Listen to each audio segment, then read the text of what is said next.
भारतीय राष्ट्रीय कांग्रेस की तरफ मैं नारी शक्ति बंधन अधिनियम 2023 के समर्थन में खड़ी हुई हूँ।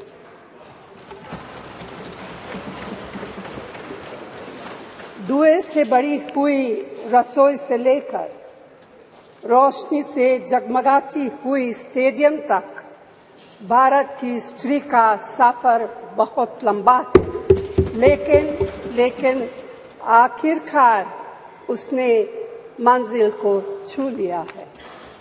उसने जन्म दिया, उसने परिवार चलाया, उसने पुरुषों के बीच तेज दौड़ लगाई और असीम धीरज के साथ अक्सर खुद को हारते हुए लेकिन आखिरी बाजी में जीतते हुए देखा। भारत की स्त्री के हृदय में महासागर जैसा धीरज है। उसने खुद के साथ हुई बेईमानी की शिकायत नहीं की और सिर्फ अपने फायदे के बारे में कभी नहीं सोचा।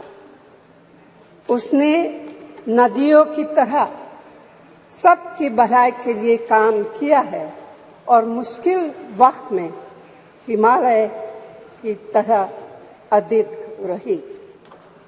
स्त्री के धैर्य का अंदाज लगाना नामुमकिन है।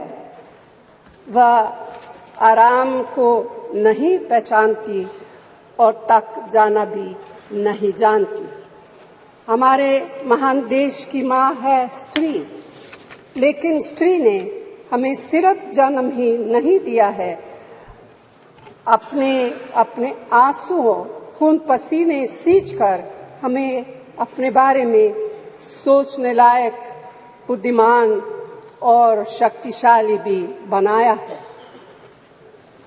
अध्यक्ष महोदय, स्त्री का मेहनत, स्त्री का गरिमा और स्त्री के त्याग की पहचान करके ही हम लोग मनुष्यता की परीक्षा में पास हो सकते हैं।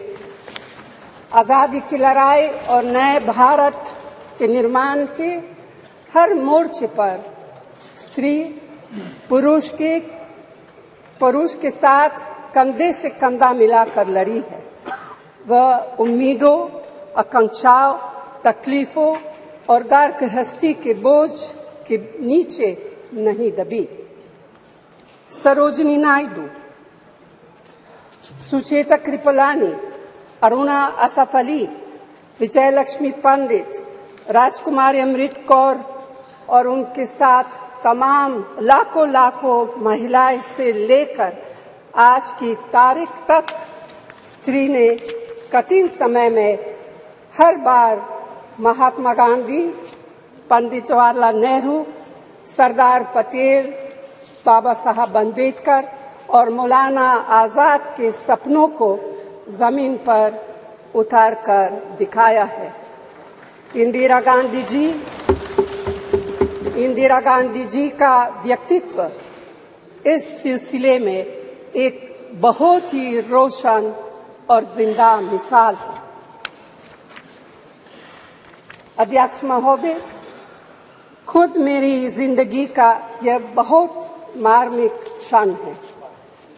पहली दफा स्थानीय निकायों में स्त्री की भागीदारी तय करने वाला संविधान संशोधन मेरे जीवन साथी राजीव गांधी जी ही लाए थे।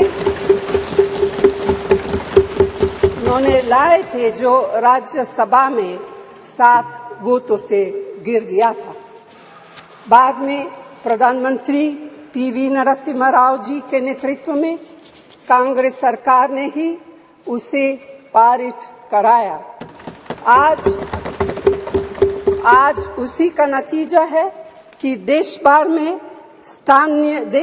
के स्थानीय निकायों के जरिए हमारे पास 15 लाख चुनी हुई महिला नेता है। राजीव गांधी जी का सपना अभी तक आधा ही पूरा हुआ है। इस बिल के पारित होने के साथ ही वह पूरा होगा। अध्यक्ष महोदय, कांग्रेस पार्टी इस बिल का समर्थन करती है। हमें इस बिल के पास होने से खुशी है, मगर इसके साथ साथ एक चिंता भी है। मैं एक सवाल पूछना चाहती हूँ। पिछले 13 वर्षों से भारतीय स्त्रियां अपनी राजनीतिक जिम्मेदारी का इंतजार कर रही हैं और अब उन्हें कुछ वर्ष और इंतजार करने के लिए कहा जा रहा है। कितने वर्ष? 2 वर्ष, 4 वर्ष, 6 वर्ष, 8 वर्ष? क्या भारत की स्त्रियों के साथ बर्ताव उचित है?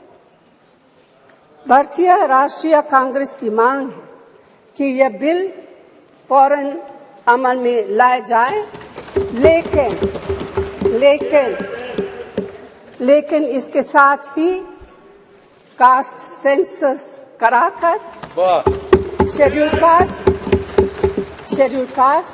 शेड्यूल ट्राइब, ओबीसीज की महिलाओं के आरक्षण की व्यवस्था की गई। सरकार को इसे साकार करने के लिए भी जो कदम उठाने की जरूरत है वह उठाने ही चाहिए।